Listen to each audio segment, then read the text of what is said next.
You're tuned into News Across the Galaxy, where they talk all things LA Galaxy with the Nag Boys. Let's start nagging.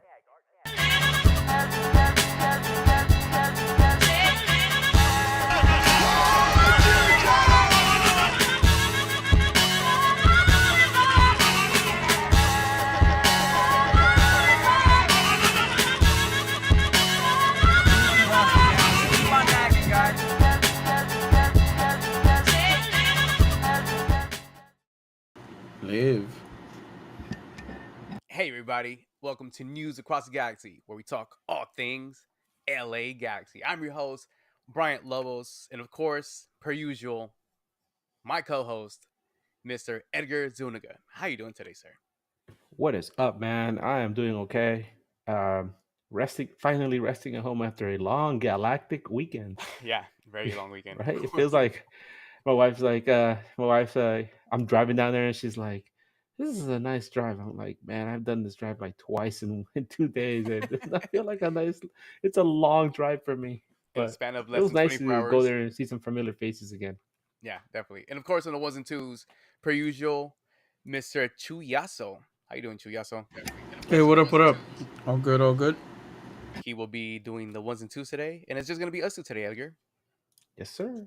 Yes, sir. But before we get into any Galaxy talk, into any football talk, let's get into some LA Galaxy Carnival stuff. The LA Galaxy played last night against Atlanta United, but earlier today, the LA Galaxy had an LA Galaxy Carnival / fan engagement event hosted at the stadium by the 5-on-5 indoor soccer courts? Am I correct to say that? I don't know. when you're running around with a 4-year-old, you don't notice things. No, yeah, it's the whatever that name is called for that area, right? In the courts. Yeah, I forgot what it's called. It actually has a name. I just forgot what it is. Oh, you mean the NAG team championship stadium? that they never did anymore ever again. Because Well, we came in, we saw, we conquered, and then everybody just quit after that. You know what I'm saying? Anyway, this event was coming off a win on a Saturday night, and then hosting this event. It kind of lined up perfectly. I know everybody that I saw there was very enthusiastic about being there, especially because whatever color you got from your season ticket membership, they gave you a certain color, and you were going to meet certain players. Everybody was excited to meet their players, and if you were the lucky one to get the blue color, you got to meet Marco Royce. But a little bit more on that later on the show. Edgar, you were there with your son. Shout out to Ezra. Yeah. How was the event from your side of things? Yeah. Last year I had him in a little carriage. It was easier to move him around, and actually I got in line for autographs last year. I remember. This year he was running around. He was pretty much running the show, and he was like, I want to do the jump, the jumping thing, the little jumpy castle, the bouncy castle. He's like, I want to go get my Spider-Man face done. I want to give him a little, temporary tattoos and all these other things. And we were like, okay. So we're doing all these things for him. He's like, I'm hungry. So we went to the food trucks. So then he's like, I'm sorry, he saw Cosmo, and he's like, I want to see Cosmo. So we followed Cosmo around. So we're doing all these things, and he had a fantastic time. And us, I was just like, I need a moment, because I had not just one, but two tickets in the blue line, and I was Two like, I tickets. want to go. And my wife's like, hold on, if we get a chance, I'll sit Ezra down and you can go, but that never happened. Yeah. But at least he had a good time, and we got him the nice little the new kit, and he had a fantastic time meeting all kinds of people, friends and their kids, and he was being kind of shy, but that's just how he is. And then afterwards, he runs around. But I really enjoyed it. I had a great time. It was just as fun as last year. Yeah, and it's some of these little things, these little events. Um, I know we were talking before we got on the show and we went live. We were talking about like, oh, what are one of our favorite events, and this could be one of those that are up there. We haven't done this type of events in a while. They're actually good. This was one of them. The last one that I remember that was actually good was years ago when Giovanni Dos Santos played here, and there was a beer fest at Alpine Village in Torrance. That was very engaging, similar to today. Uh, I was lucky enough to get the purple color, which was Jalen Neal, Gabriel Peck, and Mikovic, and it was I liked it overall. I think if even if the players didn't show up and the LA Galaxy were to host something like this just to kind of get the fans engaged into a community type environment, I think it still would have worked out. Of course, more fans show up than players there to sign your stuff, but just little events like this kind of builds camaraderie within the Galaxy community, and those are the things that I do like about just having this, I guess, company host these type of things. Chewy, I know you were there as well. I seen you earlier. We took a little video before getting home. What color did you end up getting? I got white. That was the very first pitch that was there. It was Miguel Berry and The Go-Go's. Ricky Push. I honestly, I didn't even go get anything signed. I didn't want to be in that line, man. I was having a lot of Oh fun man. playing the carnival games, just kind of walking around, talking to a bunch of people. To be 100% honest, yeah, like I the, Bush would have been like the person to, but I ever since he came in, every event that we've gone to, I've gotten Bush. Like I'm okay with it now. Like I didn't have to get him again. I, on the aquarium, on the like the one we did last time at the Galaxy Park. There we go, Galaxy Park, Eddie. Thank you. Um, yeah. So 2 years in a row, 3 years now in a row, it's been Ricky. I'm okay with not getting anything anymore signed with Ricky. I'm cool. Well, there's other people that will feel otherwise because Hey, there was Yeah. what about There was long lines for everything though. Go ahead, Edgar. what about Miguel Berry, dude? like I You said, should the have gone goat, up to you should have gone up to him and showed him the video. the goat. To be okay, to everybody here in the live chat and whoever's gonna see this later, I would suggest you guys go to our midweek show that we had with the guys from Cars and Spikes, Scars the and Atlanta spikes. the Atlanta United podcast. You guys don't have to listen to our whole conversation about that, but scroll to the end, and there's a very special video featuring the one and only San Miguel Berry, which is very entertaining. And there's a little saying going around that if you say his names 3 times, he will appear. Like he's Beetlejuice. And so we'll go with that. But yeah, overall, I think the fan engagement today was it was awesome. Everybody was looking spirits, of course, because the LA Galaxy won. Spoiler alert. But things like that kind of motivate me to attend those type of things because it's early in the day. It's on a good Sunday. You can go home on time to get your rest and watch News Across the Galaxy because all the millions and millions of viewers are watching us now. And it's some of those little things that I do like from this club. Anything else before we move on, Edgar, about this event? Oh no, I just like the fact that it was expanded because I was my wife asked me about what it was like last year and I told her yeah everything was there in the Galaxy Park area, um, and they had a few food trucks outside, Mm-hmm. but now this time they expanded it into that parking lot that's adjacent to the tennis stadium, and they had a wide variety of foods. They had a beer garden which I really liked. They had carnival games, um, all kinds of different things. And they also had like a little stage set up where near the end of the event, uh, Joe Totino was there with Greg Vanny, Will Kuntz, and one other person I can't remember at this moment. But they were talking for a bit, and then they started fielding questions from the people that were there. So, I mean, what a great way to cap off the weekend. You got to actually speak, and see Joe in person. You get to see Greg Vanny and the man himself, Will Kuntz.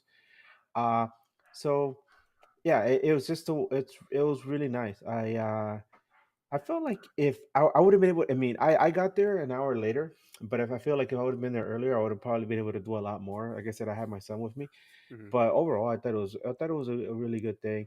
I feel like they did a lot more to improve it this year, and hopefully for next season, they will continue to find ways to make it more accessible to other, to the Galaxy fans, so that way you're able to not just be in one line, but sneak into other ones. Yeah. And I was also hoping that they had like raffles and things like that, so that way fans could have to look forward to other things. But it was fun. It was a lot of fun. I just wish the weather was a little cooler, but other than that, it was okay. I mean, the weather in LA is never bad, so that's the good thing about living here. Chewy, I know you had something to say before Edgar went on a little rant right now. Was there something you need to say? Oh, the only thing is, take sunscreen. Use sunscreen when you go, cause yeah, there's very few. Well, there's a lot of trees, but there's very few coverage at that time. You have a sunbrella, or I don't know what the hell it's called when you don't use it for the water. Take it, cause yeah, you're in the sun. The sun is right above you, so yeah, Well, yeah. Wear Yeah. sunscreen. All right, it's hot. boys. Before we get into some footy, I want to give a shout out to Mischief Pins, who were gracious enough to hand us out some pins. And I know Chewy has it on the screen right there on the bottom. Uh, believe it or not, it spins. So if Chewy, you could put the single camera on me, I wanted to show that this thing spins. Give me a second. Hold on. I need to Let that find where it focus is. work, If it man. is, There you there we go. go. There we go. All right, here we go. Check it out.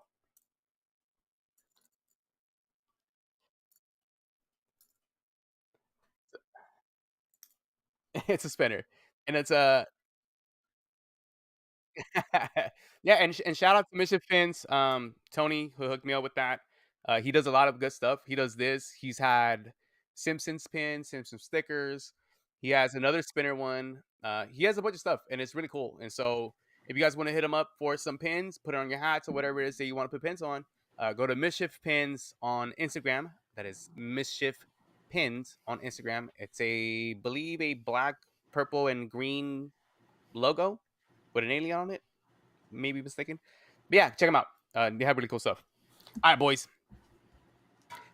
Before we get into some LA Galaxy talk, I know there's a tournament that we weren't too fond of, but the two finalists that were in this particular tournament actually took this thing serious. It was a rematch of MLS Cup final, and today the two teams in question is an original Columbus Crew The versus original. the original Columbus Crew versus one of the newer teams in LAFC. Um, a for both fan bases, of course, a very long-awaited rematch. If you're an LAFC fan, right? They felt that they could have won that cup, but they didn't. Spoiler alert: they didn't win today either. Um, Edgar, seeing how two MLS Cup teams were in the finals, does that maybe give this tournament more merit as an MLS fan, or what do you think? Well, let's back up a bit. There were four teams in the Final Four, four MLS teams For in the MLS Final teams, Four of yes. Leagues Cup. And there's so many arguments going on. I saw Danny T Radio. He posts videos on YouTube, and posts a lot of MLS content. He was talking about how earlier I saw a video. He said that now it seems like the Leagues Cup isn't going away, and he started talking about um, despite the boycotts, despite all the criticism from not just the MLS community, but from other pundits and podcasters, that it seems that it's just here to stay. And he said the biggest thing that he said was like, "Is it a cash grab? Of course, it's a cash grab." He's like, a lot of these, tournaments are cash grabs, and we want to think that sports leagues are held to a higher standard of athletic endeavor and competition, but many of them are a cash grab. I mean, look at the prices for some of our favorite leagues. I always tell people, like, when I was in high school, on an allowance, I could go to like 10 to 20 Dodger games a year. Now I'm a working professional and I can't justify paying that much to go to a game. Um, but yeah, going back to the Leagues Cup thing, yeah, four MLS teams in there. Obviously, a lot of the Liga MX teams are just starting off their season, and so it's kind of funny. It's like the shoes on the other foot, right? Whenever it's Conca champions, it's MLS teams that are starting off their season, and Liga MX teams are like, well into their season. So you get to see both sides of it. But the funny thing to me though is that LAFC made it to another final, like four finals in a row now. They lost all four. Damn. Damn. I mean, I mean, they are dang, going to go man. on a campaign this year of the first Oh to man. five to lose finals this season. So it's gonna be a grandiose It's not the moment for first to them. one. Grandest moment for them. You know what I mean? First to five to lose finals. They were That's the fine. first to one for sure. Yeah. One thing I do want to say about this tournament, I know we as Galaxy fans, we didn't take this serious, and we didn't want this, right? No. We, for the most part, I know you, Edgar, were very vocal about the U.S. Open Cup, that has way more merit than whatever this Leagues Cup thing is. But the winner of this Leagues Cup tournament was Columbus Crew, 3-1. And something that I took out from the post game interview from Wilfred Nancy was he mentioned that, and I'm paraphrasing, that he wanted to prove that they are consistent, which is a big statement, because if you want to be a team that contends in your league and still performs in international tournaments, consistency is the key. And so, seeing them that they won last year, they're an MLS Cup champion, and they're building their way up to a good playoff position in MLS Cup, and then to win a Leagues Cup, that most of us didn't want to take serious, they took it serious, and they wanted to stay consistent to be informed for when it comes to like MLS Cup playoffs, and then maybe another final. Could this have been one of those moments that maybe all MLS teams could take a page out of that and be like, hey, maybe we could use this to stay consistent. Maybe we could use this to keep players informed, et cetera, et cetera. Could that be a thing? Well, look, for a moment, actually, let's take a moment, right? I know we're Galaxy fans, and we want our team to win as much as possible, even though it's been a 10-year drought now. But let's take a moment to look at what's happened between these two clubs. You have a club that was forced back into existence, right? With LAFC, taken from the ashes of Chivas USA and forced back into existence, and given every opportunity, everything that they needed, so that they could be successful right from the get go, and given the blessing of the soccer don and everything, right? And then you have a club that Soccer Don actually wanted to get removed from Columbus. He was backing up Yep. Precourt to move the team from Columbus to Austin. I mean, Don Garber didn't give a damn about Columbus and their fans. And it wasn't until at the like 11th hour that I forgot the name of the family that bought the club, but they're the same people that owned I think the Cleveland Browns. But they came in and they saved the club, and the Save the Crew campaign, which a lot of MLS fans rallied behind. Um, it was one of those first examples where you saw how MLS fans rally around a team, not just any team, but this was the founding club. This was the very first MLS team. When MLS was being put together, Columbus Crew was the first one. So, from a historical point of view, they're important, right? But to go from the verge of being completely erased from history, MLS, to coming back, winning an MLS Cup in the pandemic year, and now you see them. They have a consistent level of excellence that you have to admire. They don't have the big flashy players. Yes, they have good players that come in and work hard, and that's part of their club model, right? They're the blue collar workers. They work hard. They clock in, they clock out, and they're the whole time they're giving it all. And you look at Columbus, and you're like, damn, they built something great for themselves. They got themselves a nice little stadium. They have players that the fans absolutely adore. They built a good rivalry with Cincinnati down the road, and then you look at them and you're like, wow, these guys are serious. When a lot of people were thinking about Inter Miami maybe running the table. I mean, not running the table, but running roughshod through the table and then making it to the end and seeing them as favorites. You got to also take a look at Columbus Crew and seeing how consistent they are, because when it really matters, when it comes time to win the championships and get in the playoffs, they're going to be one to look out for. So, yeah, congratulations, Columbus Crew. And as far as the tournament is concerned, it's something that it's obvious. LA Galaxy, as Galaxy fans, and I discussed this, we did not want to lose to Chivas Guadalajara. We did not want to lose to San Jose Earthquakes, right? It's Correct. just Yeah. you don't 100. want to lose to these Yeah. guys. But once I said it, once they did that, and I tweeted about it that night, I said, mission accomplished.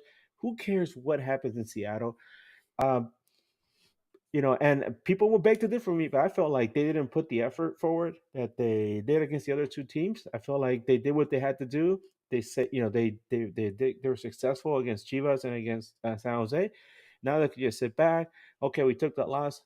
Now sit back, relax, get rested, get prepared, because that final stretch of the MLS season is coming. But sometimes when you get those long stretches where you're not playing, you get a little rusty, you get a little sloppy, and we're gonna get into it. We saw some of that in that game on Saturday. And yeah, we'll get into that. But I'll agree with your statement about that. I'm still stuck on that Wilfred Nancy statement. As a head coach who has brought basically resurrected this Columbus team, right? And I'm happy to see, as an original club from MLS, I'm happy to see them win, whether it was against LAFC or any other club. Once you see the originals win, it makes you feel good, not just about the league, but what could be for the future of MLS, right? When you have the originals winning titles, that means that there's food in the system, right? Where you could grab and eat. Um, Aside from that, I mean, I'm still not a big fan of this tournament. We discussed this plenty of times. Yeah. We're not, and I'm pretty sure Liga MX fans aren't either, based on the fact that they have to play here. There's no home and away, and actual home and away, and there's a lot of intangibles, right? That could be discussed, but that's up to MLS and the directives to fucking think about that. So yeah, it is what it is. Congratulations, Columbus. You are a champion in League Cup, I guess. Congratulations, Yep. whatever that means. All right, boys. Well, by the way, just to put a Yes. cap on this, we go from last year's League Cup, which was pretty much a rolling out the red carpet. with all the trumpets and the fanfare for Leo Messi, to this year him being completely absent from it, and the team, a team that nobody really expected to be in the final, won it. I mean, not to say that Columbus was, not a good club, right? But nobody expected them to be there in the finals. People were like, "Oh, it's gonna be Miami or Monterrey or Club America," but no, it As was a fan of Columbus this Crew. league, watching a player like Cucho Hernandez destroy the league, and thank you, Oh, Stephen Mon, for the super chat. yes. We should trade away Ricky for Cucho. Of course not. Negative. But what Cucho Hernandez has done in this league, coming in, he's a monster. He is top 3 strikers in MLS, I could say. Um, only second to Miguel Berry. But he's been one of their catalysts and a big part of their success. And so, again, what Wilfred Nancy said, consistency. And that's what they need. And they're coming into the new season. Second half of the season of MLS, and they're going to try to make a run for it. And I love that. Another super chat from Adam. $2 super chat. Hey, guys, a midweek show this week with St. Louis. Yes, we're working on that. And we were going to talk about that at the end of the show. But, yeah, we're going to work on something and see what we get. Yeah, I was gonna say, good luck trying to get Cucho away from Columbus, man. That Yeah, guy is like, they're gonna be naming kids after him over there. You're gonna run into some guy called Cucho Smith down Cucho up in Smith. Columbus. Hell yeah, I would love that. All right, well, let's get to some injury updates. The LA Galaxy last night wasn't fully healthy. There was players missing. One prolific scorer for the LA Galaxy, Dejan Joveljic, who could be available for next match in St. Louis. Vanny talked about that they didn't want to rush their players. He could have taken this week off. So hopefully we see him next week. Alde could be out for another 2 weeks or so. And then Emilio Garces will train with the team this week and could be available for the match against St. Louis, which, I mean, Alde coming back, Johnny Nelson has made a case, in my eyes, to maybe stay as a starter for a bit and let Alde recover fully. And in the case of Emilio Garces, I mean, Jalen just turned 21 yesterday, and we'll get to that in a little bit. And Yoshida hasn't been playing that bad, so we'll see with that. With Joveljic, let's put a pin on that, because we'll talk about the game and then see where Joveljic could fit in the system now that we have a legendary player in Marco Reus. For this next game, let's get into the birthdays. Jalen and Yoshida share the same birthdays. One of the funniest things that I seen yesterday was out in the Riot Squad section. Chewy, if you could pull out that picture. Jalen Neal yesterday turned 21. The legal drinking age in California and in the United States. And this picture reads, "Happy 21st birthday. First one is on us." And if you guys don't know what that means, the first drink is on LA Riot Squad. And if you go to their socials, you will see Jalen Neal being crowned the player of the match by LA Riot Squad. And they gave him a, what is it called? The Growler. The Growler with some beer. And the young man chugged it. So happy birthday to Jalen Neal and Maya Yoshida. Jalen Neal with his 21st birthday. Maya Yoshida with his 100th birthday. It's beautiful. You have a young man and an old guy sharing birthdays, and it's a beautiful thing. Hopefully, Jalen Neal wasn't too hungover today, because I had him in my line. But congratulations, and it's a beautiful thing to see him. Play. Chewy, you had something to say? Yeah, the way he drank that beer, man, that's not his first beer. We're not supposed to say that on the show, bro. We're not supposed to say that. No, we're just. Is this like when your parents give you a shot, right? Like the very first shot, and you drink it like nothing, and then later, like a couple of seconds later, you're like, you make a big face. Like, oh yeah, no, I don't drink. Yeah, right. Mama Neal, if you're listening, Jalen doesn't drink. We gave him orange juice and apple juice, so don't worry, we got him. So shout out to them. Hey, Um, it's an upgrade, right? From the icy and the beef sticks and all that, cotton candy because they can't drink beer under 21. So yeah. yeah, 100%. That's he gets the Capri Sun pouch. There you go, and not injected with tequila or whatever. Whatever. Yeah. So yesterday, the LA Galaxy on what's today's date? Let me get there real quick. Today's the 25th. August 25th, Saturday, the LA Galaxy took on Atlanta United at 7:30 p.m. at Dignity Health Sports Park. The LA Galaxy staying at home, having an undefeated streak, and a Atlanta United who's been struggling to stay afloat in the Eastern Conference, losing important players like Giacomakis and Almeida, and then bringing in a new DP. Before the game even started, we had the midweek show with the Atlanta United guys. Um, Edgar, were you confident that this LA Galaxy team was going to come in here and come away with 3 easy points? Quote Yeah, I don't unquote know about. easy. Quote unquote easy. Well, the way that the guys from Atlanta spoke about their club, they're very transparent, very honest. They said we're in a bad place right now. Um, the club has had a difficult time holding on to top talent, mostly from they felt like mismanagement from the front office and just the club culture right now. It seems there's a lot of moving pieces with their club, and it's kind of hard to understand from an outsider's point of view. Understand why? Because you heard they got Garth Lagerway, right? And you're thinking to yourself, well, this is a guy that we wanted here at the LA Galaxy, but a lot of fans were upset. I spoke to some Atlanta fans also after the game yesterday, and they were upset that Atlanta didn't really do much during the summer transfer window. I mean, in the end, they got Alexei Miranchuk, which we saw yesterday. He made his debut, but yeah, like Antonio Banderas says, nobody really stands out on that team. I mean, they put up a pretty solid defense, right?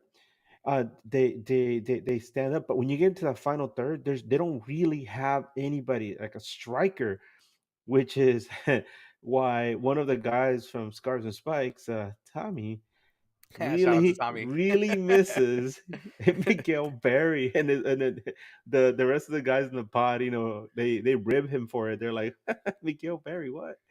The go baby, but don't you dare. Don't you dare. but yeah, so I expected the Galaxy to win this game. What I didn't expect was how difficult those 3 points weren't easy, man. Yeah, Galaxy had the run of play, but Atlanta didn't make it easy, and we'll get more into that. But yeah, I definitely expected them to win. I did not expect what I saw though. Yeah. So on if you guys follow us on X/Twitter, follow us at News Across the Galaxy. I had put this post, and let me know if you kind of agree with them or maybe took them into consideration. And it goes as follows: the intangible stats for today's match are high risk, which they were. An undefeated streak on the line. Something has to give, right? It's rare that you play every match at home and you stay undefeated at home. And the thing is, the next home match is against our noisy neighbors, LAFC. So it's either lose this one against Atlanta or we raffle it and gamble it against LAFC next match. Another intangible. Ex Galaxy players always tend to score on their former club. One Derek Williams plays in Atlanta, who used to play for the LA Galaxy. And what is the LA Galaxy's weakness? Set plays. Derek Williams seems to be pretty strong in the air. He could have got us a one, but they're not good. Another one. Atlanta has a new DP who is very eager to play for Atlanta. He loves hip hop. Why wouldn't he want to show out in his first game with Atlanta? And my question to that was, could Marco Royce cancel everything out?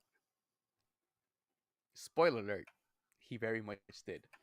Let's go with the lineup. At goal, John McCarthy. Your center back, the birthday boys, Maya Yoshida and Jalen Neal. Out left, a very underrated pickup, Johnny Nelson. Outright, Miki Yamane. Your two pivot slash CDM players, Mark Delgado and Edwin Cerrillo. Your two wingers, Diego Fagundes, Gabriel Peck. Your quote unquote number 10 slash creative player slash cam. Your number 10, Ricky Pooch. And up top, Joseph Painto. Now, seeing this lineup, Edgar, and knowing the fact that we were able to grab Marco Royce and he was available for this match, is this the lineup you expected to see right out the gate?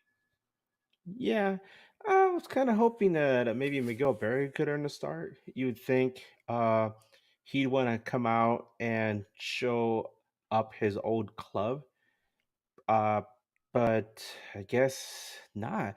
It's we talk about how deep this Galaxy roster is, but then you look at somebody like Miguel Berry who has a really difficult time cracking the starting 11, and then it's easy to start wondering why would LA Galaxy go after somebody like a Marco Royce when you have so many issues at forward? Why can't they go and find a solid forward instead? But you know what? Once Royce got on the field, he answered those questions really fast. But looking at the lineup, I was glad to see John Nelson is still there. Um, I know Alde is taking his time to heal up, and that's fine. When you have somebody like Johnny Nelson, who our good buddy from Flyover Footy, Matt Baker, Shout out. said this guy is good. You pair him up with a good winger like Joseph Painto, and Johnny Nelson will be a great benefit to your club. And that's what he's been. He's like how he talked about those Columbus players that clock in, clock out, to do the work, all the dirty work, and everything in between. That's John Nelson. That is He Johnny comes Nelson. in, unless you're really paying attention to him, you really don't know what he's doing. I mean, you're not really paying attention to him because he's a wingback, and as a defender, you don't really get attention unless you do something really stupid, right? Or you cause a goal. But for the most part, he's just doing work. He's working hard. And so it's great that we have him there. So I was glad to see him there. Um After all the drama between Mikovic and the club, I was kind of maybe hoping that we would see him get a start, maybe just to like, hey, shut up, here's your start. But nah, Mikovic? it's okay. Yeah, like okay, cálmese, cálmese. Here's your start. Start Yeah. complaining. Miko Here's Vu? your the Pikovic. Yeah. Nah, but yeah, no, yeah, it was good. This is the lineup that we wanted. Like I said, I just maybe I was hoping Miguel Berry would start, but yeah. Yeah. I am with you on that one. Well, except with the Miguel Berry thing. I think we've seen enough of Miguel Berry as a starter that I wouldn't want to see him as a starter. I think where he thrives is off the bench and in moments of need of a big body. He's been very productive. As far as the lineup, De Jong's not available. That's why you have to Yeah. put Painsil up there, right? It's this is okay. I have beef with you fucking Galaxy fans. All of you. What? Because it wasn't so far long removed where everybody was like, yo, let's trade De Jong. We don't need De Jong. De Jong out type thing, right? This man has scored 12 goals before getting injured and has been a very key part of why the LA Galaxy is successful now. We've seen this type of production of him off the bench when Chicha was here. And granted, there was a season where he did start a lot of games and wasn't being very productive. But this season, though, when you have the right players around him who could give him the right service, who could provide the balls that he needs to just tap in, and whatever you want to say about those tap ins, a goal's a goal. And he has 12 of those with 3 assists. So that means he has 15 tallies in the LA Galaxy. We need him. Stop with the whole thing. Let's go get a forward. We don't need another forward. We have a veteran player, Marco Royce, who could probably fill into the slots when he's injured. When we don't need to get another prolific scorer like the team's down the way it has. Dejan Joveljic is going to be an important part for this team to win the title this year. Let's keep that straight. Yes, Edgar. Counterpoint. Counterpoint. You Yes. know I'm gonna do the counterpoint, man. Don't do Yes, it. we do need a yes, we do need a forward. What are you talking about, man? We do need a forward. We have Miguel Berry. We Um, have Jovic. No, we don't. look. Let me like you mentioned LAFC getting Giroud, right? And this is something that we discussed with the Atlanta guys because I think it came up in the conversation, and also we spoke about this with Matt Pollard from Colorado. And the thing is, when LAFC got Kai Kamara, he was supposed to be more of like a depth player, right? Somebody you could cut, you put him in and he's gonna give you a goal here and there. But Kai Kamara, my God, this guy, he's like, I'm not going out that easy. I'm gonna show you guys that I still have something to prove. And credit to him, right? K Kamara has always been like a very explosive player, and he's really done a lot of things for that club. And then all of a sudden they bring in Giroud, who I'm sure when they first brought him up into attention and they first brought him into the fold of the club, the idea was that as soon as he came in, he was going to be like their everyday starter, right? But no, now you got Guy Kamara, and I was like, damn, why couldn't LA Galaxy get a Guy Kamara as a depth piece, right, or somebody that could that could work alongside Jovic? I know some people will say, well, what about our buddy, oh my god, El Tiburon, um, oh my god, I can't remember his name. Billy Shark. Yeah, Billy. Billy Sharp, yes. Um, Billy Shark. but Is that that what I that said? that Billy Sharp, but that ship has already sailed. Jovic does what he has to do, like you say, to get the tap ins. We've seen him when he's at his best. That was 2 years ago. But I just feel like I've said before, I feel like they're asking him to do something different than from what he was used to doing before. And he might not be the happiest at doing that because you look at his reactions when he scored goals and it's more muted now. But it gets results, right? It gets results. And in the end, results is what matters. Um, maybe if he, inevitably he's gonna end up leaving the club at some point, wherever he goes. I'm pretty sure they're gonna be like, okay, let's see what you can do, and he's gonna just take off and start doing the stuff he was doing here 2 years ago. But for now, at least he's a means to an end, scoring goals, right? Whichever way it is. And we don't see the flashy brilliance of a 2022 Dejan Jovic, but we see somebody who's just there who could tap into goals, and Miguel Berry misses. You just said it. The proof is in the vodka wherever they drink in Serbia. He But has we need 12 somebody goals. better, though. We No, do need dude, somebody I better. I'm a big Dayon fan now. What he has done this season has gone under the radar just because of Oh, the the radar. fact That's that not he's going not, on the yeah, radar. because he's not a big name. Let's say we would have had a player of Zlatan status. You score 12 games, 12 goals in those first games, you're already considered one of the better forwards in the league. I think it just sucks that he's been injured and he got that injury right when he was catching fire. And I think it's going to take him quite a bit of games for him to get back into that form that where he was scoring. But let's get into the game that we played last night against Atlanta United. And I had a conversation earlier with Eddie, and I asked him if there's anything that he wanted us to say on the show. Um, and I'm going to read off everything that he said, aside from the awards. Point one, slow start. Can we agree with that one? Oh, absolutely. 100%. Absolutely. Are we going to talk about the first half in general, or are we just going to talk about the game in general? The game in general. He also says Atlanta looked more dangerous in the first half. No creativity in the final third. 3 subs at once by Vanny. We'll get into the subs that he did. And then, of course, the Rouge debut. Overall, this team has a lot of question marks all over the field. The defense allowed Atlanta to play with the ball in the final third, a little too much for his liking. The wingers and midfields lacked creativity last night. We currently don't have a killer forward because De Jong is missing. I put that in there last. We currently don't have a killer forward. Is De Jong the answer? Oh, yeah, he is. He said no, but I said yes. But that's only if you ask me. End quote from Eddie.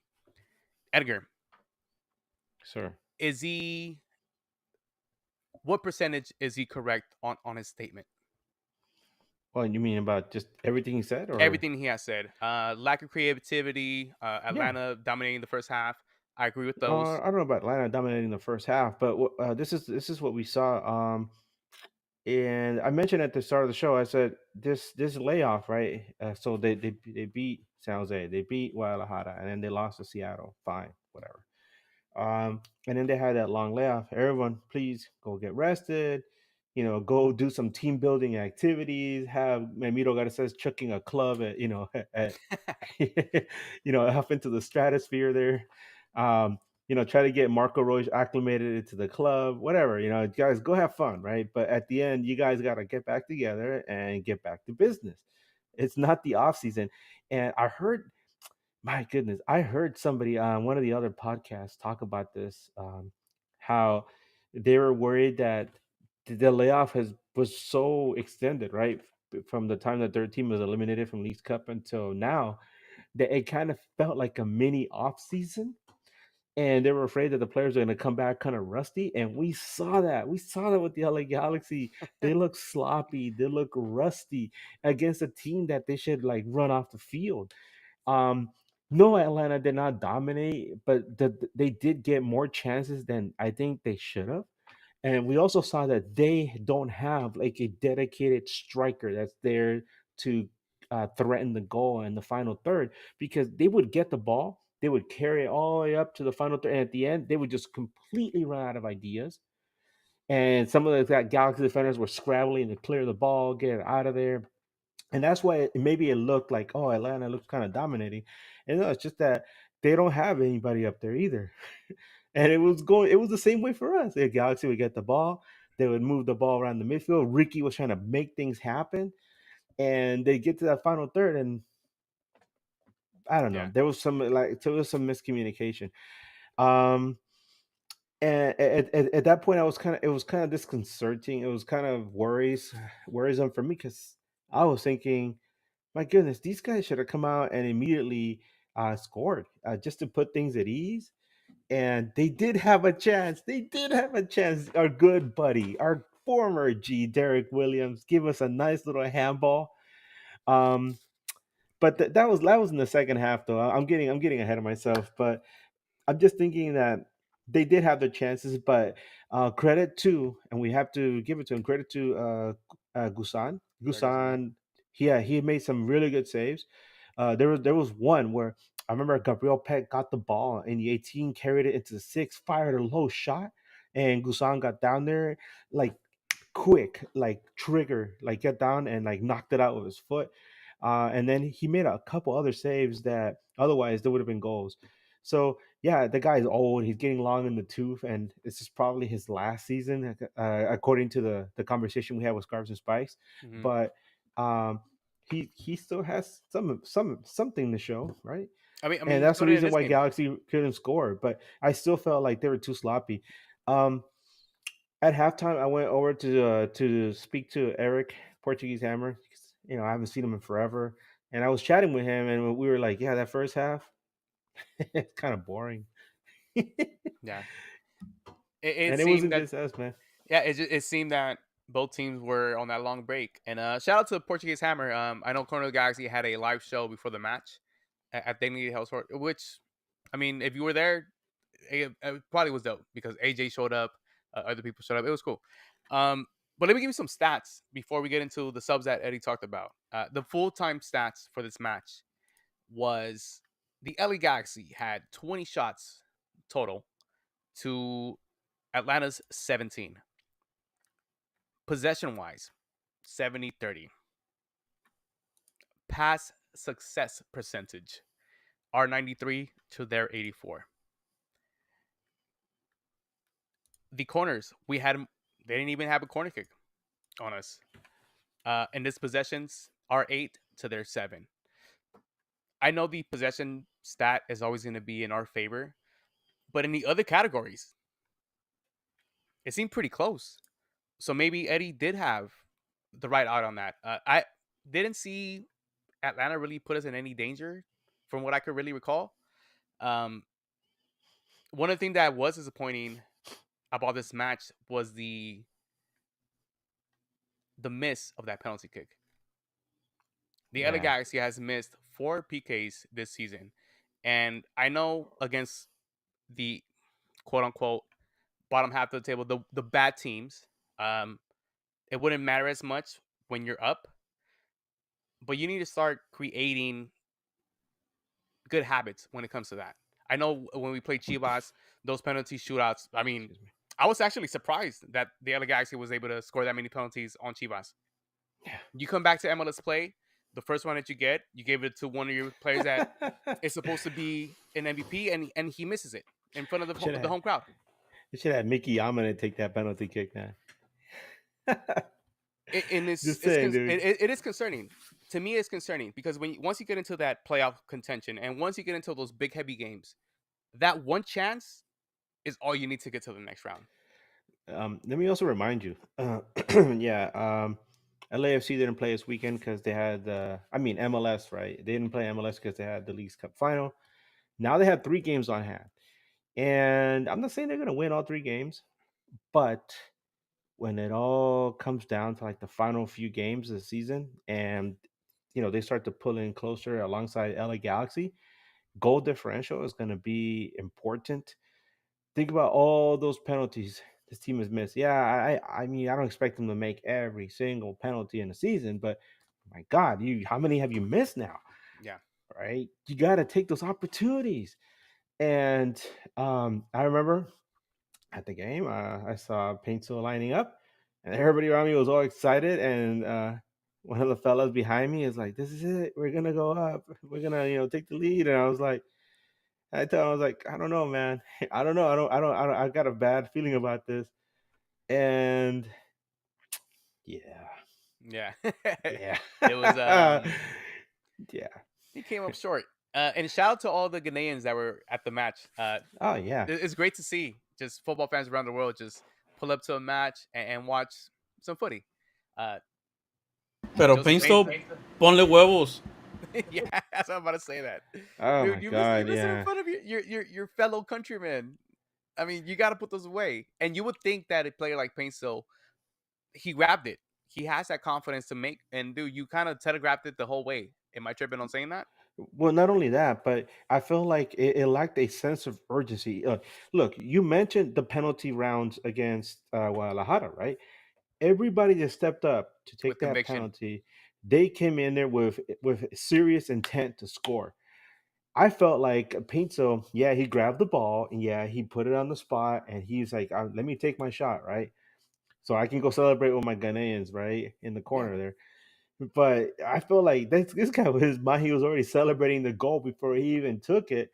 And then when he finally stepped up, it was low and easily savable for a goalkeeper of Gason's quality. I mean, Gusan's quality. I'm sorry. And he had to dive to make the stop, but do what you did like in League Cup. Look at the Galaxy players. Some of them were hitting that upper 90 on those shots. That's what you got to do against a goalkeeper like Usan. You can't fool that dude. He might be old, but he's wise and he's probably read the scouting report on the Galaxy. These fools suck at penalties. Let me just dive to my left and I'll stop that shot. And sure enough, he did. At that moment, dude, all those questions came into mind. I mentioned in the midweek pod that we did with Atlanta that it felt like a trap game. Seeing that penalty miss was like, oh, missed opportunity is coming back to our side. We're gonna get scored on. But then something happened. Eddie alluded to that earlier about Greg Banny making those 3 subs at that one moment. At the 62nd minute, Say Edwin his Serio name. comes out. Gaston Brugman comes in. Diego Fagundes comes out. Miguel Berry comes in. The GOAT. And then Mark Delgado comes out and enters your newly acquired TAM player from Germany, Borussia Dortmund legend, number 18, Marco Reus. Welcome, man. At that moment, Edgar, the presence of this man on the pitch, this team turned the switch on at that moment. You know, The Go Go ahead. ahead. No. Finish your thought. I'm sorry. I knew he was this type of caliber player. We've seen it in Champions League. We've seen it in the German league. But to him at this age and having these injury issues, just to come into a match with one of the most winningest clubs in MLS and come in just to make a difference speaks volume of what we got in a player like that. Um, Not only did our team respond to that, I felt that Atlanta players, as soon as he came in, they kind of had that "oh fuck" moment, like "oh, here he comes." Did it feel like that to you, Edgar? Obviously, I'm a player of that caliber. Somebody who, as you'd say in German, ruhig und gelassen. He is calm and composed. He came onto the pitch, and I think the one thing that he brought to the team, because at that point they had missed the penalty. They had some opportunities to try to score, and nothing was happening. They looked real sloppy. He came in and he brought it. He had a very calming presence to the club. And all of a sudden, Ricky Puig didn't have to try to carry everything on his own and try to force things to happen. Um, and him and Royce started moving the ball around. But the one issue that I did notice was for a while, they were trying really hard to get the ball to him to the detriment of the attack. It became pretty, I don't know if you guys saw that too, but I definitely noticed it. It's like, yeah, you want to incorporate him into the offense. You want him to get his goal. You want him to make his mark on the game, but you don't have to make sure every single pass has to end up either with Push or with Royce. I mean, you guys, I saw that and I was like, just play your game, guys. Just distribute the ball around, move it, and as you're getting to the top of the 18, and things will happen. Somebody like a Roche or Ricky Puig, a Gabriel Peck, Joseph Pinto, these guys will find ways to get through the seams and put the ball on frame. Um, but yeah, after a while, after many opportunities to try to get him involved in the offense, if we finally saw a beautiful play, I don't know if you want to describe it, you want me to describe it, but the way I saw it was, Royce comes in, gets the ball, and he carries the ball across the top of the 18, and for a few seconds there, maybe a couple seconds, you got the feeling, oh my god, this guy is gonna try to blast a shot to the far post. But no, he didn't do that. Instead, he passed it off to Ricky Puig, who caught Gusan cheating to his right and fired it to his left and to the upper 90. Golazo. Beautiful Great goal. placement. Great I placement. mean, he didn't have to hit it too hard. He just had to place it. Yeah. Where just a few minutes earlier, I remember Royce got the ball to Gabriel Peck in almost the same location, and Peck carried the ball in and tried to blast it. And I'm like, no, you just at this point you just need to place the ball into like the nice spot, which is what Ricky Puig did. But yeah, what a beautiful goal! Put that in his highlight package so that other people from other podcasts can tell us what a treasure he is and how lucky we are to have him. and then you and Eddie could come in here and start hating on him. Beautiful. No, I just feel like, hey, I want Ricky, and in certain doses, not all the time, but now he doesn't have to, now he doesn't have to carry the full load with I somebody was like Marco Roche. I was about to into that. In that particular play, well, just in general, when he came in, you mentioned that a lot of players are just forcing the ball to get him involved. I think it was more of a respect factor. When you play ball, you know ballers, and you need to get ballers involved early in the match. Throughout the whole 30 minutes that Marco Royce had, he looked nonchalant and like MLS was easy. The assist to Ricky Puig, like it was nothing. When he ended up scoring, it was nothing of rush. Calm, cool, collective, placed it on the side of Raguzan. Just what that does, that calmness, that experience, what that could transfer to Ricky Puig, and what it could do for the rest of the team around him. I may be getting ahead right now, and I know you guys hate saying this, but this could be one of those moments where you could start seeing that, quote unquote, the LA Galaxy's back. You needed one of these veteran players to come in here and give that experience and that calmness to be a contender, and not just a contender, but a champion. And that's what I saw yesterday. Whatever it was, he didn't even have to fucking do a full sprint, to be honest. I didn't see him do any full sprints. He was just at the right place at the right time, touching it with ease. He didn't even break a sweat. He scored like if it was nothing. He barely woke up type shit. That's what it looked like to me. And those little type of intangibles that he has, oof, we're lucky to get that. We are lucky to get that. And we got to shout out the front office for that, because if it wasn't for the front office and Chef Kuntz and his whole staff, like in the Bear, you need to have working parts in every single aspect of it. Whoever he has around him have been working so hard to get this transfer going Gordon in Clayston too. as fast as they could, and the visa as fast as they could.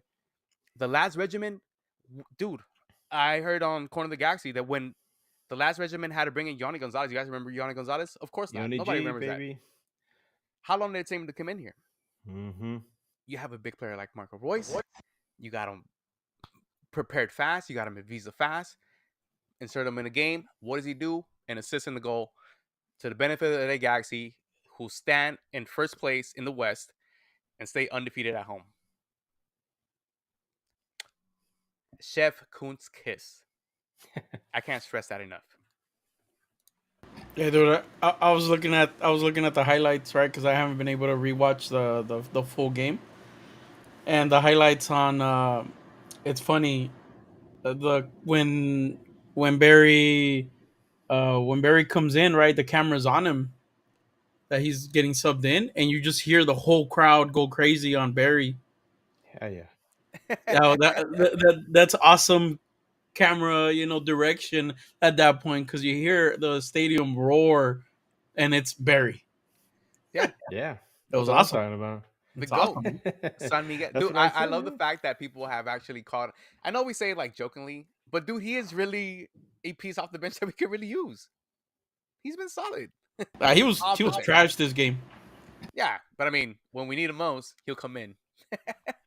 We got him Say his name and he'll appear 3 times. Remember, 3 times. Just Damn, don't I say it know in about front that. of a mirror in your restroom with the lights or in off. a closet. Yeah. Or in the Yeah, closet. just don't say it in those spots. Say it in public. Well, the LA Galaxy end up winning this game. Another shutout. Those are far in between. I'm glad to see a shutout at home after a long break.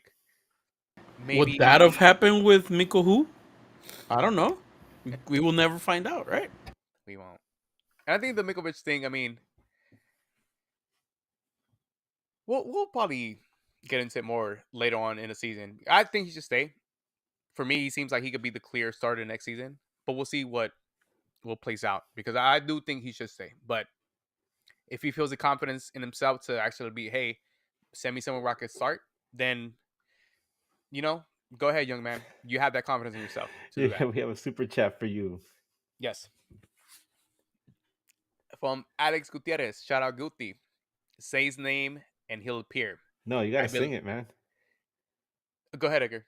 No, you sing it. Come on. I don't know the song actually. Say his name and he'll appear.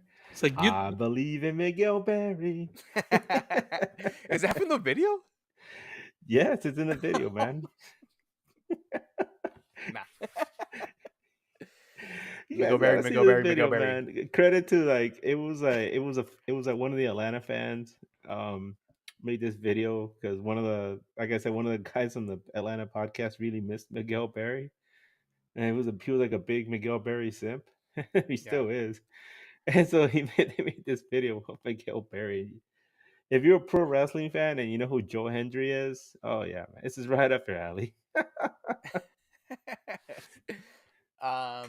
Speaking of pro wrestling, All In was out.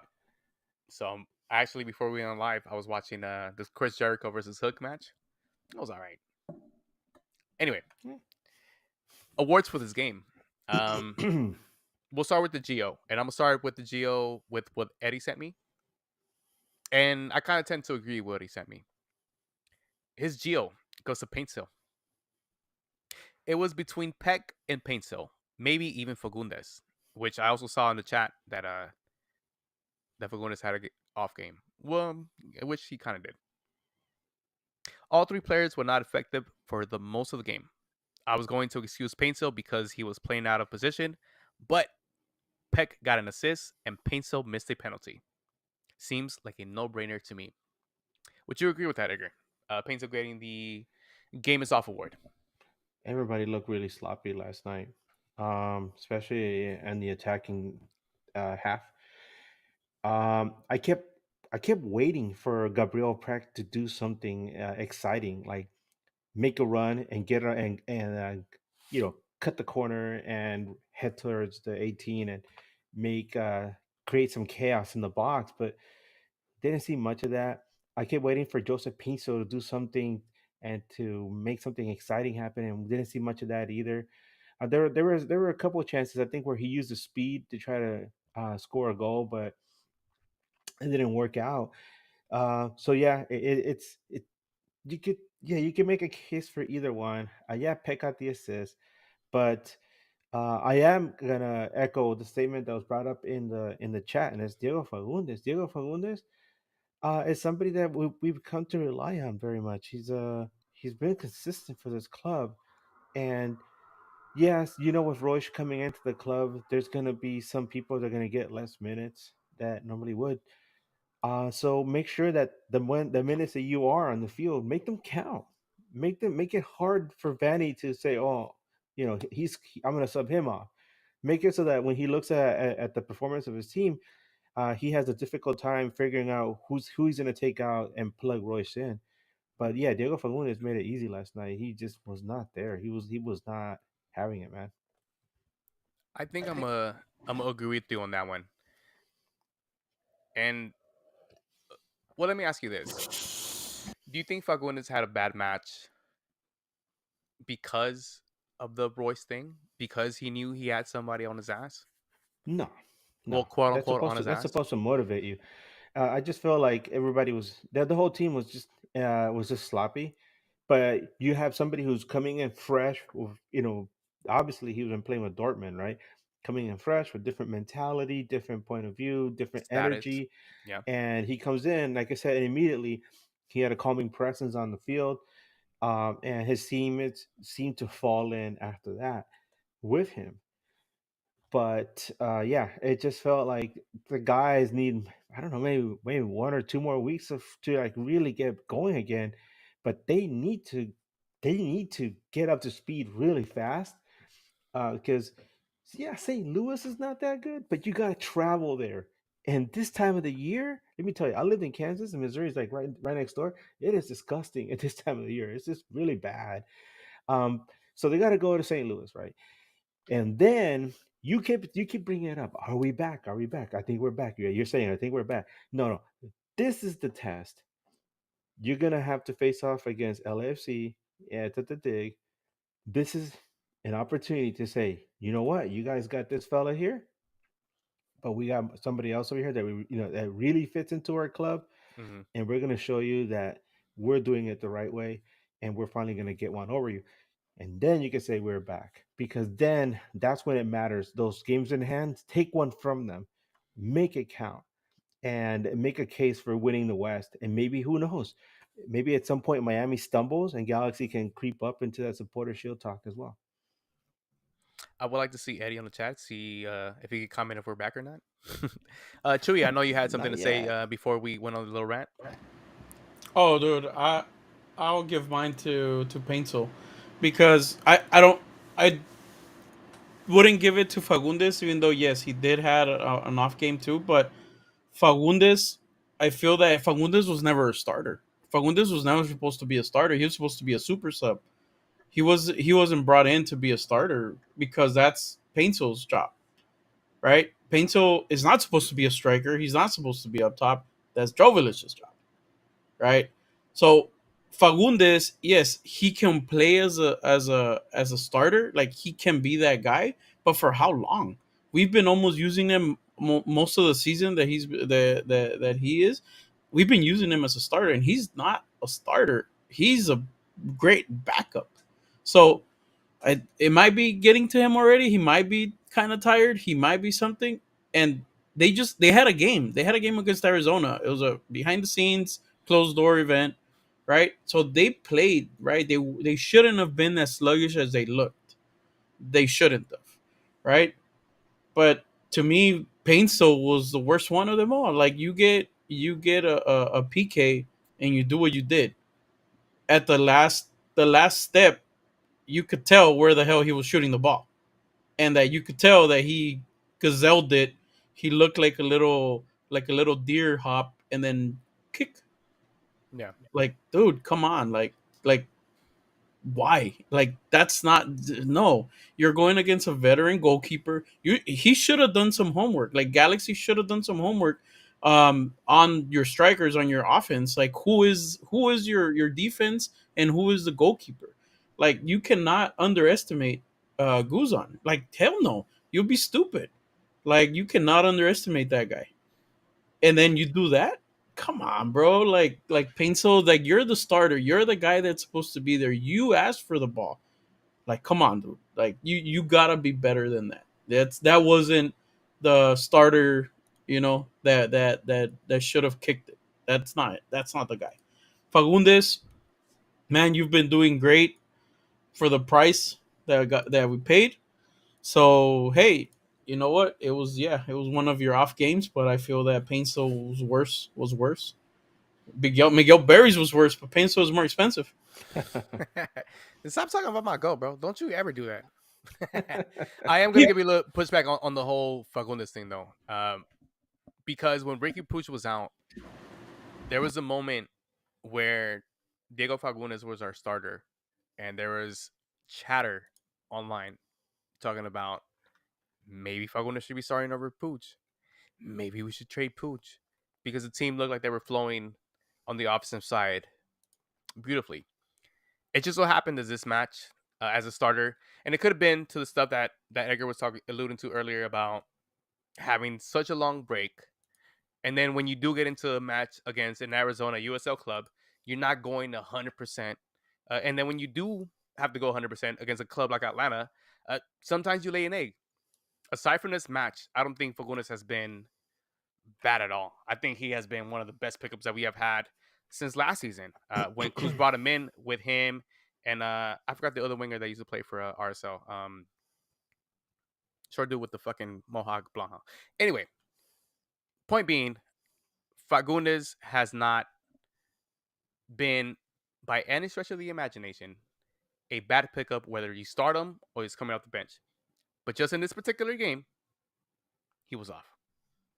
Granted, Painter was way more off. He was more Geo than everybody today or last night. Dude, the thing that sucks is if we use the same mentality of look at how long we've been without playing, is we kind of have to put it to the LAFC game as well, right? Because we're going to be off 2 weeks before we play LAFC without a game. No, we're playing St. Louis and then straight away Now we're playing San Luis next week on the 1st. on And then Sunday. we're playing LAFC on the 14th. Yeah. So that's 2 weeks. So is it the same shit? Are we gonna be sluggish again? Well, we'll Right? see when we Like, get there. And shout out to Guti, Michael Barrios. Yes, he came in last season with Fagundes. Let's go on to the honorable mention. You've got Hartman, the Kevin Hartman Award. Eddie mentions that Edwin Cerrillo should have that award. The man is just a workhorse. He touched every blade of grass last night. He's my starter. Respect to Brugman, but you can tell when Cerrillo's not on the field. Cerrillo is the future, and the future is now, old man. Eddie, I think you are correct in that. Not that I dislike Brugman in his game coming in as a sub, but everything that Eddie mentioned about Cerrillo just doing the extra work, and I think it's just because he has the younger legs that he's able to do that. The difference comes in the ball, like the touch that Brugman has is not what Cerrillo has, and you could see that clearly. It may not be what the team needs at certain moments, but Brugman is a solid and a solidified starter in his team. Edgar, could you agree with that Hartman award, or would you want to give it to somebody else? Somebody else, man. I'm gonna give Yes. it to the guy who scored the goal, the first goal, Ricky Pooch. Take a pooch. I mean, you sometimes you just gotta give him his flowers, man. Yeah, And I feel like Ricky was trying really hard to make things happen in that first half because maybe he could tell his teammates weren't up to the task, and but he was making some nice passes. He was making some runs. He took some shots. It just didn't fall in for him. Um, so when he finally did get that goal, it was like almost like a reward for all the hard work he had put in up until that point. And that celebration was funny too because he jumps up into Roche and Roche is little pat in the bum. I got I love you, it, bro. kid. That's how I So hug my teammates all the time. yeah, yeah. So yeah, I felt like, the kid showed a lot of heart. Hey, that's Yeah, the name of the word. You got heart, man. yeah. Um, it could have went to other players too. I think Delgado had a solid game as well. Another player who well, me personally have not given shit, but I think he probably shouldn't have had as much planes. It's gonna be controversial. Maya Yoshida had a really good game yesterday. Didn't hear mentioned once. That's why I was gonna give it to. Yeah, Maya Yoshida had a really good game. I know, like, there's times like off air that I have this conversation with you guys that I think Maya Yoshida maybe shouldn't be starting just because of his age and maybe got a song, and Neil could take that spot over. But that's for the future. Yesterday, it was his birthday, and somehow Father Time and the clock went backwards because this man had an amazing match yesterday. And to have a clean sheet, you got to give it up to the defense on that one too. Not just the goal, but the defense in general. So it could have went all the way around. Chewy, you said you had Maya Yoshida as your Heartman. Yeah, as your Hartman. Yeah, dude. I thought he played really good. He was solid in the defense, man. yeah. That dude, damn. I was impressed at how much work he put in. So I mean, by the fact that we really don't have much to say about him other than talk about he did a fantastic job on defense. That's what you want as a defender. You don't want Yep. people to talk about you Yep. until after the game, and when people are like, "Hey, I didn't notice you at all." That's because I was doing my job. Yeah. And you could give that same accolade to Jalen Neal in this match. I know. Okay, there's certain stuff that we seen at the Leagues Cup against Seattle, which was very disappointing. Which was him not being tough enough, him getting dunked on a lot of the times against smaller attackers.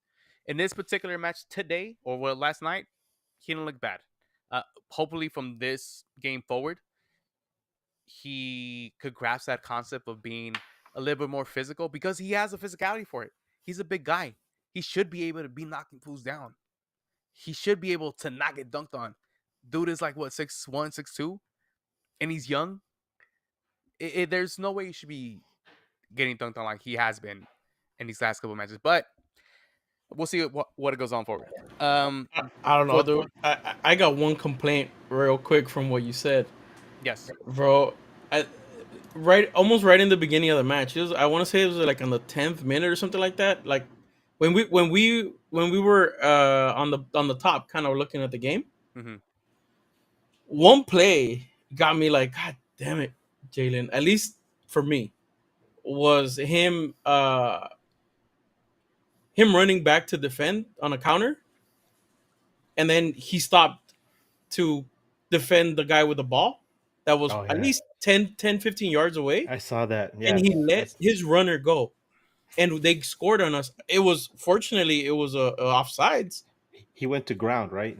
Yeah, but why would you stop? You're seeing that there's a one-on-one to your right, and you have a guy. Why would you stop and leave a one-on-two?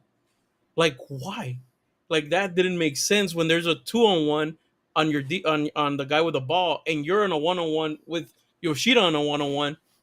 You guys both are running back. Why would you stop and try to get the ball? At that point, you put Yoshida in the worst possible spot, and exactly what should have happened. Just he was offside. Yeah. But that's exactly what should have happened in that play. And you put Yoshida in the worst possible spot. You put your captain in a bad spot, it makes him look bad. Yeah, dude. But that right there kind of like was like, damn it. Jalen, like you are the future of this club. You are that starter, but those are plays that you're putting your people on the line, man. Like you're making yourself look bad by making other people look bad too. But these are the growing pains that as a young player you're gonna have to go through, right? And he's gonna have to go through phases of his career where he has gonna have to learn something new every season. And right now that he's paired up with a veteran center back like Maya Yoshida, who has international cachet and club football out in Europe, um, these are things he has to learn. It's it does well, it doesn't suck because the LA Galaxy is in first place. But if you want to be a contender, these are some of the type of things that you're gonna have to clean up. If you recognize it as a player, you're gonna go back to the pitch and in the grounds and work on those type of things. I don't think he won't work on that. Those are little things that it's just his other center back, his veteran center back, and Maya Yoshida telling him, "Hey, these are some of the things you need to do." Over the Casares, he could tell him, "Hey, these are some of the things you need to do," and he's in good hands. To be honest, he makes mistakes, and he's gonna have to make mistakes because the only way to learn is to make those mistakes. And these are the type of things that he's gonna have to go through. He's not in his prime yet. It's another thing we have to remind ourselves of. But the positive things that we see from Jelly Neal, he's gonna be one of the good guys for us, and we have to go through these growing pains with him. And well, yeah, and we have to criticize him about those things too. Uh, I hope so, man, because he's been with the Galaxy since 2015, right? Since his yeah, youth career, he's been with the G2 since what 2020, 2019. So it's like, bro, come on, like you should be on your almost on your Galaxy prime, should be. he'll get there. He'll get there, and I believe he'll get there. It's interesting you Especially mentioned that, Chewy, because I think his mom posted that uh, he is the longest tenured Galaxy player right now. no. Oh yeah, that's true. That is Oh true. wow, Yeah, I that's how believe young it. he is. At such a Yeah. young age, and he could be a future Galaxy legend if he wanted to be. He'll get there. Let's be patient with him. He's been good. He hasn't been bad.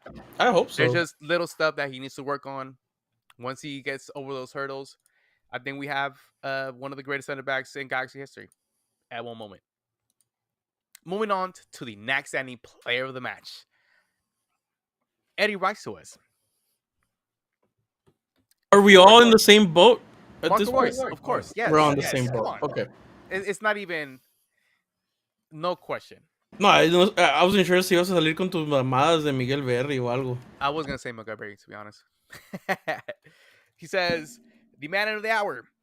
I said he was gonna be the type of player that was going to come in and help manage games and teach this team how to win. He came in and it was a different ball game, 100%.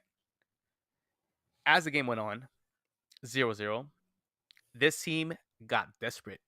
It was Royce and his calmness and his ability to manage the game that won it for the LA Galaxy. Edgar, do you agree with that statement? Absolutely. Um, by the way, there was another DP that was making his debut. We mentioned him already. It was Alexei Miranchuk for Atlanta. Yes, We mentioned that he got the start and everything. I mean, I'm sorry that he came in right in the second half, right on the hmm same time that Royce came in. We What we haven't mentioned is that this guy almost scored an amazing goal. He he did. fired a shot from, I think it was like out near the outside of the box, that hit the like the corner, hit the woodwork, bam. And I was just, I remember when he took the shot, I was like, no way, this guy's gonna score one on us, because I had predicted he was gonna come in and score, but I didn't expect him to take a shot like that. We were very fortunate, but in the end, the guy that ruled the night. Yeah, it might have been again an appreciation night, and Joseph Pinto had his opportunity to share some of the spotlight. But in the end, a lot of people were there because they really expected and were looking forward to the debut of Marco Royce, who came in and, as some former Galaxy greats that have made their debut, makes an immediate impact. Granted, it didn't have the same gravitas and excitement as Zlatan's introduction. But my goodness, the guy put a stamp on the game. He put a stamp on the team, on the league. Calm, relaxed. He got his assist, right? And that golazo by Ricky. And then he got his own goal and he did the proper celebration running towards the Galaxians with little LA. That's right. So he knows what's up, man. Yeah. And immediately celebrated, mobbed by his teammates. What a wonderful debut, man. Yeah. Uh, welcome to the club, buddy. Welcome Welcome to to the LA. family. Welcome to LA. This The is shit, it was awesome. welcome to the Yeah. most winningest club in MLS and the greatest fan base in all of MLS.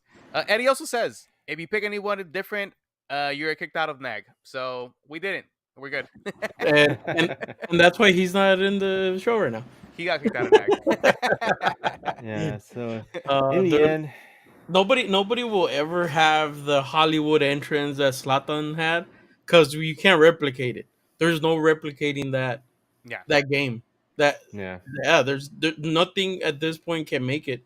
Like yeah, there's nothing. No other team, not even San Diego, is gonna be that at that point.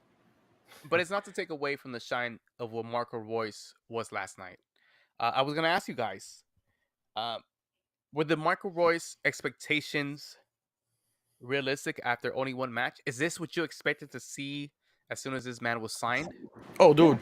Obviously. One thing real quick I want to say is the comment of Eddie saying that he's calm and collected. I hope he's calm and collected and not bored because on the his First comments match. after the match, yeah, eh, they got me thinking if he was bored. Nah, Ah, he's nah. been coached to do that, Well, right? Ricky's been bored too for like the longest. No, he gets but bored in LA too. the joke with Ricky is bored in LA, right? Yeah. He's bored in LA. The thing with me and looking at Marco is he bored of the opponent?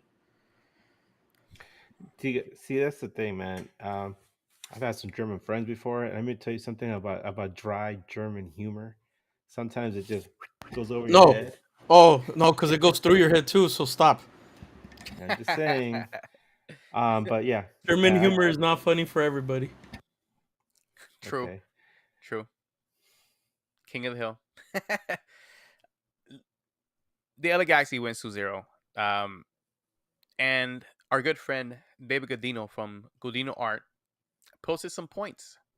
And I think these are very great points.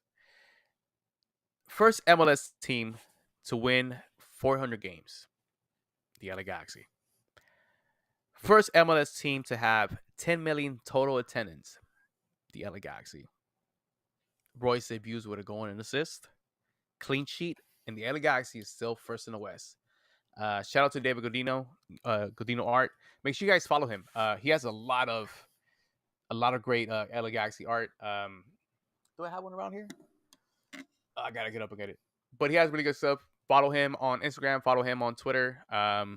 He has really good insight on the LA Galaxy. So we had him a couple times as a guest, and so shout out to him. Edgar, to cap off this match, was it as you expected? Oh yeah. It was a little more than I expected. Because I knew he was gonna have a nice little impact on the club. What I didn't expect was for him to like pick the team off the ground, dust them off, and be like, "Okay, come on, let's do this. Let's carry across the finish line," which he did.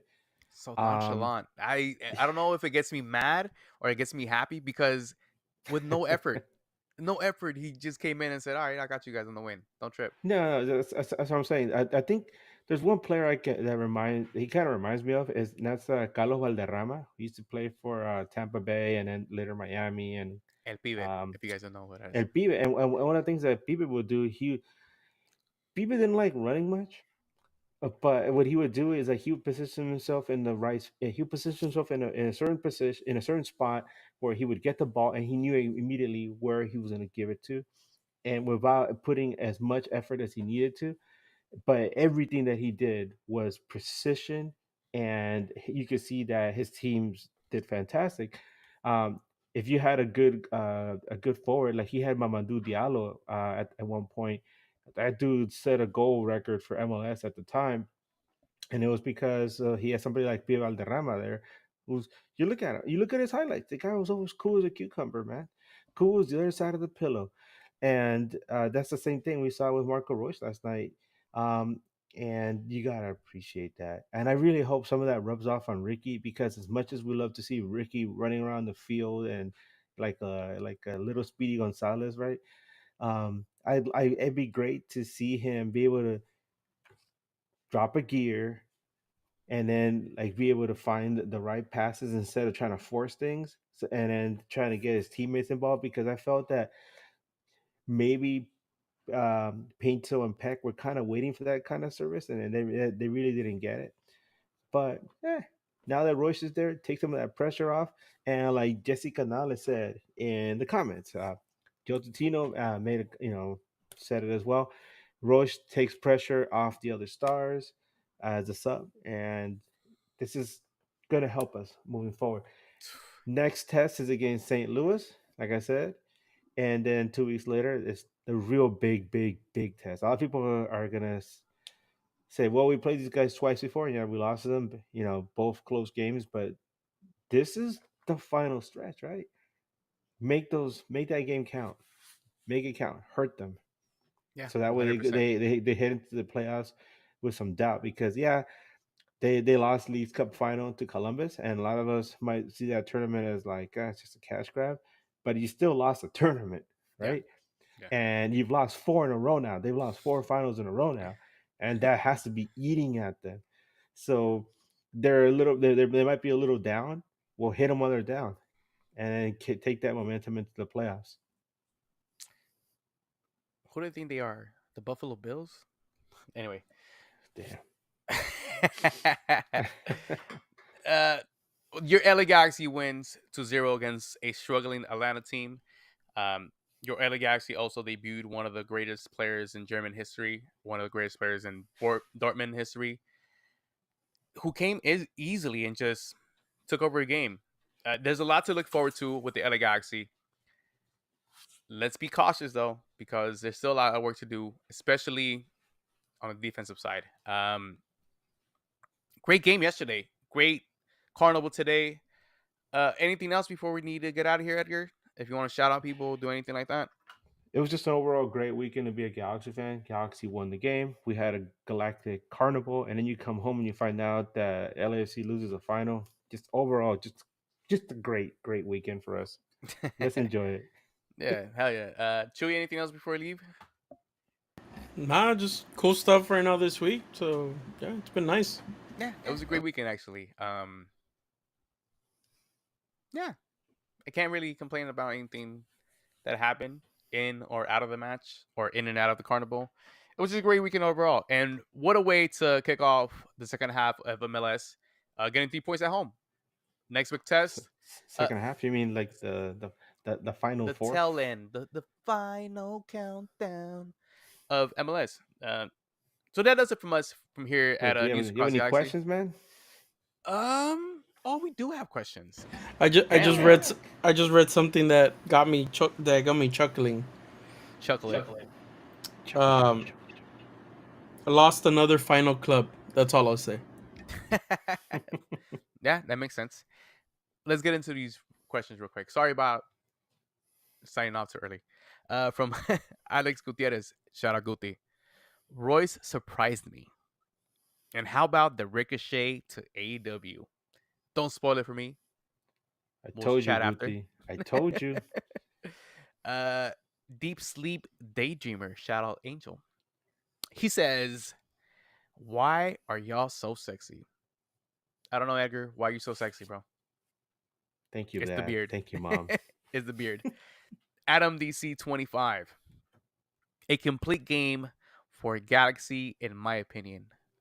If Galaxy keeps on, they can advance into the playoffs this season. I think we'll do more than just a playoff run, if I'm being honest. I think we have a legit chance to contend now with a Marco Royce being on the offensive side. Logan Jones. LAFC means, oh yeah, Chewy said it, lost another fucking championship. Or losers against foam coolers. Arped Raza 83. Marco Royce with an immediate impact. Should we expect this for the rest of the season? Yes, sir. And if he's not that, then we're probably in trouble on the offensive side, especially if we have injuries on the offensive side.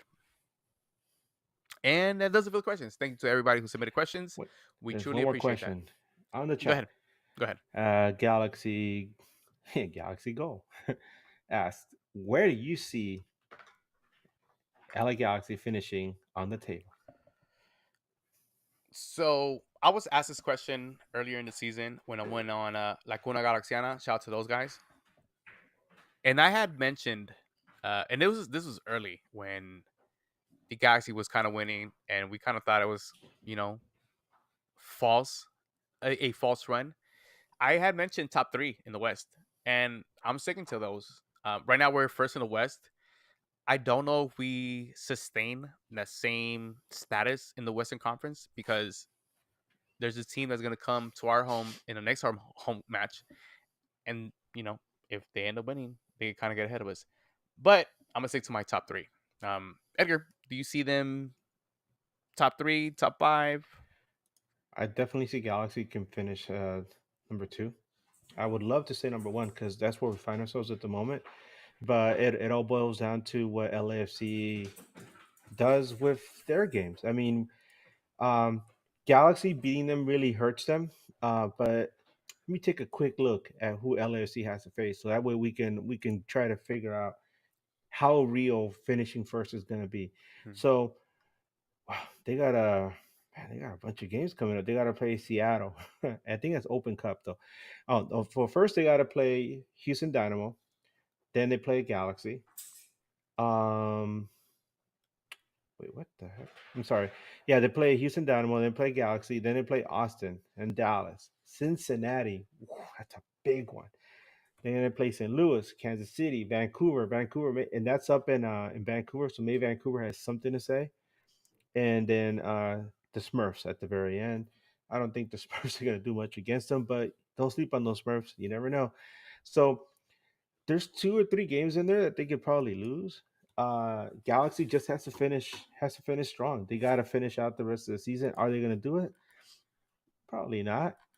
But beating LAFC is going to help a lot because waiting for the LA Galaxy down the road, you have Vancouver, Colorado, Austin, who hurt the Galaxy earlier in the season, and Tough. decision day Houston. in Houston. Fucking Houston. Always, bro. I hate that match so much.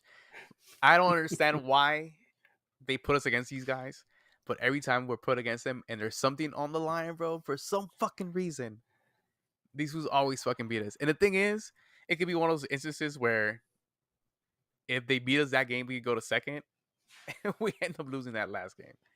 Hey, at It's one of least those. at least for the past couple of years now, that game has been away, which is really good because remember Galaxy would always do the fan appreciation on the last game of the Yeah. season, and we would always freaking lose it. So players were all grumpy. Yeah. And Jesse Canales actually mentioned something that I was going to mention. He said Smurfs beat RSL, which was Yeah. one of the matches that happened last night. If Smurfs would have won, I mean, if RSL would have won, they would have maybe been right next to us in the top of the table. So you go. Glad. The Smurfs got us back, dude. Remember Yeah. when they said thank you for beating Chivas, and then now we get to say it back to them like, hey, thank you. Thank you for being RSL. Yeah. Gentlemen, great show, great carnival, great match last night. Edgar, where can the people find you? Yeah, you guys can find me on Twitter. You could look for Edgar Nags, or you could just look for NA_GS. On Instagram, Edgar Nags as well. Chewy? You guys can find me as Travis JA on all my social media. Travis Ha. It's the same everywhere. It's pretty easy, pretty simple. I love that quote. That's what the guys are saying right now. Every time they play everybody. Pretty easy, pretty simple. You guys can find me as Bryant Nags on all social medias. And of course, you can find News Across the Galaxy on all social medias. And make sure you guys log on to our website on nagtv.com. Edgar usually does these kit reviews that are beautifully written. You guys want to know about more kits? Log on to nagtv.com and read all about it. All right, boys. One Yes. last thing before we go. Some people were asking about the midweek show. Usually, when we do St. Louis, we have our good friend Matt Baker. He does a fantastic job with Flyer with Footy. Unfortunately, Matt is traveling this week, but he did say that his co-host Phil Grooms will be able to fill in for him. Fill in. Sorry, I'll be here all week, folks. Boo. Yeah, Tomato. so Phil will fill in for Matt, and we're gonna have a nice midweek show for you guys. Hopefully, either Wednesday or Thursday. So yeah, look forward to that. And we'll try to do a live. That way, you guys can come in and join the conversation. So that does it from us from News Across the Galaxy. Edgar, Chewy, myself, Brian, Eddie on the text. That does it from us from here, News Across the Galaxy. And as always, keep on nagging. Keep on nagging. Wu-Tang for life, baby. Keep on nagging. Palomita.